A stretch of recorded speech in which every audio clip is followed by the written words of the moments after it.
गया में एक महिला सीने पर कलश रखकर मां दुर्गा की आराधना कर रही है। आपको बता दें कि बेटे के दोनों आंख खराब होने के कारण दुर्गा मां से मन्नत मांगी थी। मन्नत पूरी हुई तो वो अपना वादा निभा रही हैं। मेरी माता जी रखी हुई, माता जी का नाम संध्या देवी हुआ।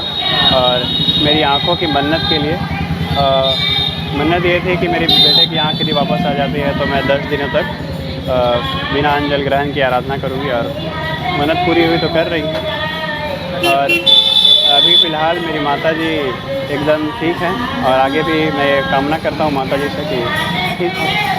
अच्छा, मतलब कि क्या बहुत पहले बात हुई थी कि इस तरह का होगा तो हम कलश रखेंगे या फिर आराधना करेंगे 9 दिन तक? हाँ, पहले बात हुई थी, प्लान था पहले से।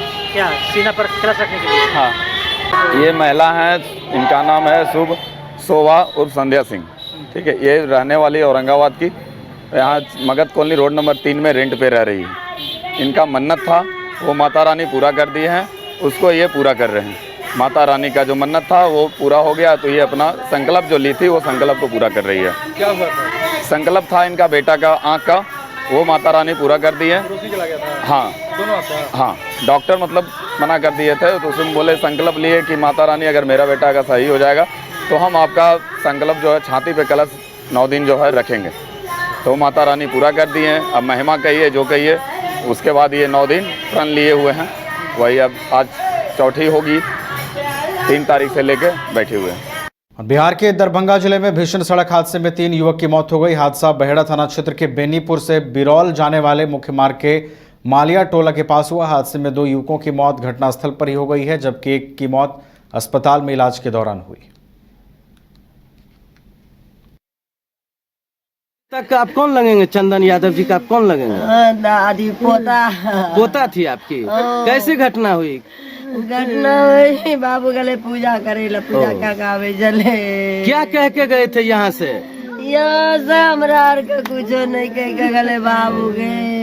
हमारे गांव में एक दुखद घटना हुआ है, जो भगवती स्थान पूजा करने के लिए गए थे लोग। आज भक्ति भाव में डूबे रहते हैं लोग। 10 दिन नवरात्र चलता है उसमें। तो यहाँ हमारे गांव से, रोहार गांव से नवादा स्थान भगवती स्थान पूजा करने गए थे। कौन गए थे?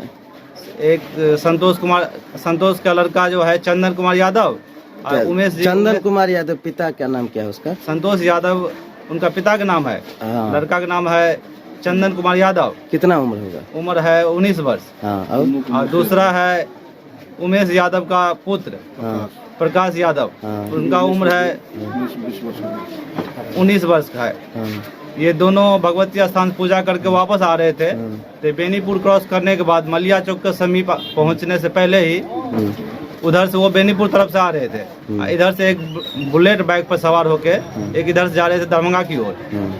ये दोनों के जब नजदीक आए तो उधर से एक ट्रक आमने बड़ा गाड़ी नजदीक पहुंच गए। जब नजदीक पहुंचने के बाद जब नजर आए तो दोनों का बैलेंस बिगड़ गया। बैलेंस बिगड़ने के कारण दोनों आपस में टकरा गए। टकराने के कारण दोनों का दर्दनाक मौत हो गया। बेतिया में अखिल भारतीय पान महासंघ के राष्ट्रीय अध्यक्ष इंजीनियर आईपी गुप्ता की अध्यक्षता में पान महासंघ की बैठक की गई। बैठक में उन्होंने बताया कि रथ यात्रा का शुभारंभ 6 अक्टूबर को भीतिहरवा गांधी आश्रम से शुरू हुआ है। इसका मकसद बिहार के 12 जिलों में अलग अलग महारैली कर पान समाज के बीच जागरूकता पैदा करना है। बेसिकली आज हम लोगों ने हाको रथ हम पान है एक पान आंदोलन की शुरुआत की है। और ये आंदोलन हम लोग इसलिए सड़कों पे आ पड़े हैं कि बिहार सरकार ने जो तांती तत्वाक जो आरक्षण दिया था, पान बनाया था, 12 अगस्त 2024 को नीतीश जी ने उसे वापस ले लिया। और हम चाहते थे कि नीतीश सरकार सुप्रीम कोर्ट का हवाला दे के जो वापस ले, वो रिव्यू पिटीशन में जाती अगर वो और हम लोगों से बात करती तो जो हमारे बच्चों की नौकरियाँ गई है उस नीतीश जी के नोटिफिकेशन के आलोक में नियुक्ति करने वाले जितने भी आयोग के संस्थान थे, हमारे बच्चों को जिसका एडमिशन मेडिकल कॉलेज में हो गया, नौकरी लग गई, सारे लोगों को हटा दिया। उसी का आंदोलन है जो हम लोगों ने पूरे बिहार में छेड़ा है। आज जो हमारी कार्यक्रम हो रही है ये हमको क्यों करना पड़ा है, हम लोगों को क्यों करना पड़ा है, ये सर्वविदित है। क्योंकि हम लोगों को पहले आरक्षण मिल चुका था। 2015 में हम लोगों को आरक्षण मिल चुका था। हमारे बच्चे बच्चियां उससे लाभान्वित हो रहे थे। लेकिन इधर 2024 में बिहार सरकार के कमजोरी के वजह से हमारा आरक्षण छीन लिया गया। और इसी को लेकर हम लोग रोड रोड गली गली गांव गांव तक अपने स्वजाति को जगा रहे हैं कि हमारा एक बहुत बड़ा आंदोलन हो। यह आंदोलन इतना बड़ा हो कि बिहार और भारत की सरकार जो सोई हुई है वह जग जाए, क्योंकि वह समझती है कि यह जाति समाज के सबसे निचले पायदान पर रहने वाली है। लेकिन आज हम यह बता देना चाहते हैं कि हमारी जाति सबसे निचले पायदान पर नहीं, अब यह जाग चुकी है और आपका नींद हराम कर सकती है। जब तक आप हमारे बच्चों के लिए आरक्षण नहीं दोगे, हम चैन से नहीं बैठेंगे। दशहरा से पहले बिहार की डबल इंजन सरकार ने शिक्षकों को बड़ी सौगात दी है। लंबे समय से तबादला नीति की राह देख रहे शिक्षकों का ट्रांसफर अब उनके मनचाहे जगह पर हो सकेगा। शिक्षा विभाग ने शिक्षकों के तबादला नीति की घोषणा कर दी है। इसके लिए अक्टूबर महीने से ही ऑनलाइन आवेदन की प्रक्रिया शुरू हो जाएगी और दिसंबर में शिक्षकों की पदस्थापना की जाएगी। शिक्षा मंत्री सुनील कुमार ने विस्तृत जानकारी दी है। शिक्षकों को 10 ऑप्शन देंगे, काफ़ी ऑप्शन देंगे। 1 2 3 4 5 6 7 8 9 10 ऑप्शंस रहेंगे उनके पास। और यथासंभव हम लोगों ने कोशिश किया है कि जो शिक्षक हैं अपने ही ज़िले में रहें। पहली बात तो ये है कि अपने ही ज़िले में रहें ताकि उनको सुविधा हो अपने ही ज़िले में। और बीपीएससी के भी जो पास कर चुके हैं या सक्षमता, वो भी इसके हकदार रहेंगे, या पुराने जो शिक्षक हैं। तो जो हम लोगों ने नीति बनाई है उसकी प्रतिलिपि भी आपको हम देंगे, उसमें व्यापक सब कुछ लिखा हुआ है।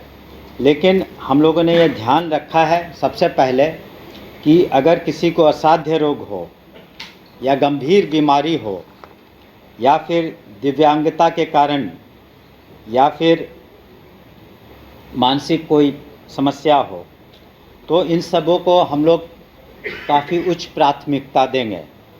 उन लोग पर हम लोग विशेष ध्यान देंगे कि उनके बीमारी इत्यादि के कारण उनके इलाज में दिक्कत ना हो और उनको सुविधा हो। ये हमने पहले भी ये बात रखी थी। और उसके अलावा जो वैसी महिलाएं हैं जो विडोज़ हैं या किसी कारणवश सिंगल हैं, तो उन लोगों के बारे में भी हम लोगों ने विशेष ध्यान रखा है। और महिलाओं का जहाँ तक प्रश्न है, गृह पंचायत से हट के पुरुषों को अनुमंडल से उसी ज़िले में बाहर रख करके हम लोगों ने ये नीति बनाई है। और जो एक बार जब पोर्टल पर ये लोग अपना एप्लीकेशन अपलोड कर देंगे तो उसको हम लोग निर्णय लेंगे उस पर। लेकिन इनकी ज्वाइनिंग हम लोग दिसंबर माह में कराएंगे ताकि छुट्टियों के वक्त, ताकि अभी जो पढ़ाई सुचारू रूप से चल रही है किसी तरह से डिसरप्ट नहीं हो, उसमें किसी तरह का व्यवधान उत्पन्न नहीं हो।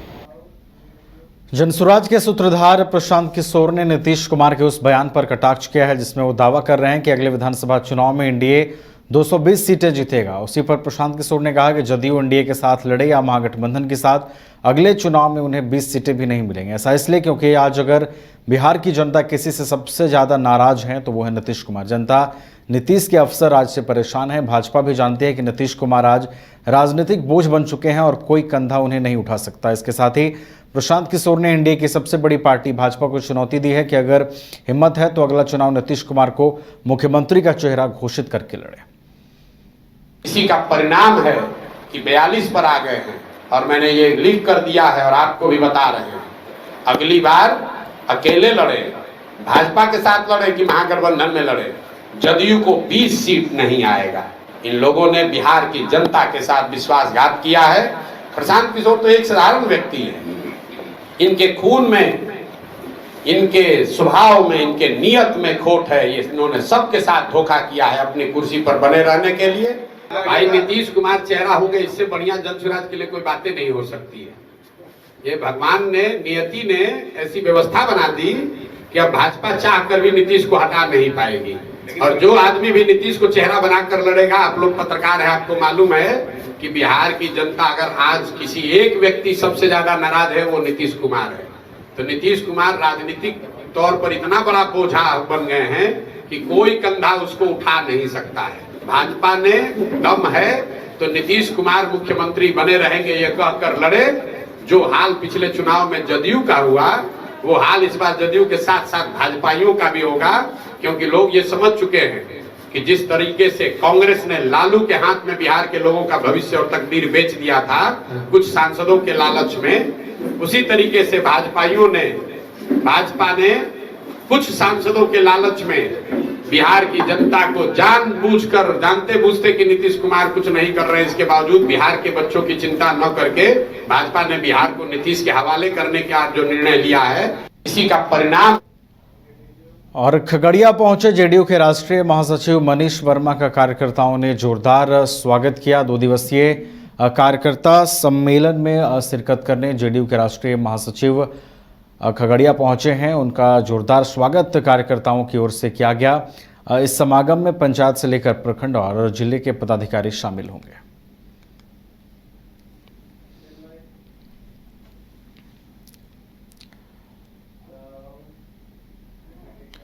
और बड़ी खबर राजधानी पटना से है, जहां चैन स्नेचिंग की बढ़ती घटनाओं के बीच पुलिस ने बड़ी कार्रवाई की है। पुलिस ने एक कुख्यात मोबाइल स्नेचर को गिरफ्तार किया है। इस मामले में डीएसपी सचिवालय साकेत कुमार ने बताया कि बाइक सवार अपराधी मौके की फिराक में रहता था और पलक झपकते ही लोगों के चेन उड़ा लेता था।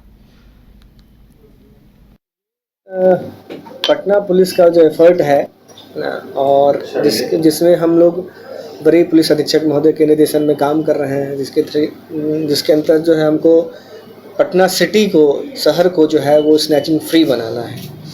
इसी के आलोक में जो है एक मोबाइल स्नैचर को पकड़ा गया है और वो स्नैच किया हुआ मोबाइल और एक मोटरसाइकिल जो यूज़ करता था उसके साथ पकड़ा गया। उससे फर्दर जो है पूछताछ की गई है। पूछताछ के क्रम में जो है 4 और मोबाइल जो स्नैच किया था वो पकड़ा गया। आगे उससे पूछताछ करने पे ये भी पता चला कि उसने पिछले 15 दिनों में जो है कम से कम 20 इस तरह की मोबाइल स्नैचिंग की घटना पूरे टाउन एरिया में उसने कारित किया है। ये